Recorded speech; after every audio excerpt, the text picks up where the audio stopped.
There are a few dates most of us never forget: our birthday, a wedding anniversary, and if you're a veteran wounded in battle, you remember your Alive Day, the day you didn't die. David Martin introduces us to a couple of vets who have a lot to celebrate. The Cools household in the suburbs of Maryland is as full of life as any young family, from breakfast straight through to coloring. But there is also terrible, irreplaceable loss. The blast took my right arm and left leg, and then also the two guys in the truck with me were lost in that attack. But you were the only one that survived? I was.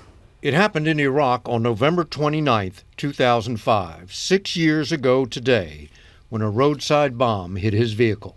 For me, it's a very bittersweet day because it's a day where I didn't die, and it's a day where two of my guys did die.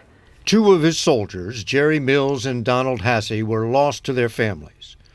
Ryan Cools lived to start a family. All three of Ryan and Nancy's children were conceived after he was wounded. That's why he calls today his Alive Day, a term he first heard from Jim Mayer, who had both his legs blown off 42 years ago in Vietnam and awoke to find a pretty nurse standing by his bed. She comes over and starts talking to me. She says, "What are you going to do, soldier, when you go home?" I said, "Ma'am, if I live, I'm going to have a party every year on April 25th, and I'm going to call it my Alive Day." If you read the Doonesbury comic strip, you know Mayer as the Milkshake Man.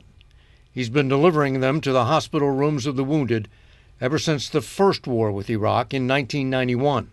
Did he bring you a milkshake? He brought me a milkshake. I always requested vanilla. It's an icebreaker. It's something to kid around with, learn what flavors they like, and then start talking and listening. He always told us about the importance of the Alive Day, and kind of joked around with his story. The whole concept of turning it around and making it an Alive Day, to a certain extent, the more severe your injuries, the more thankful you are that you actually are alive. Was that the worst day of your life? That's a hard question. My injury and the things that I've done since my injury have made me who I am, and we are in a better place because of it. Chores to do around the house, sights to show the kids. That's what Alive Day means to Ryan Cools. David Martin, CBS News, Severna Park, Maryland.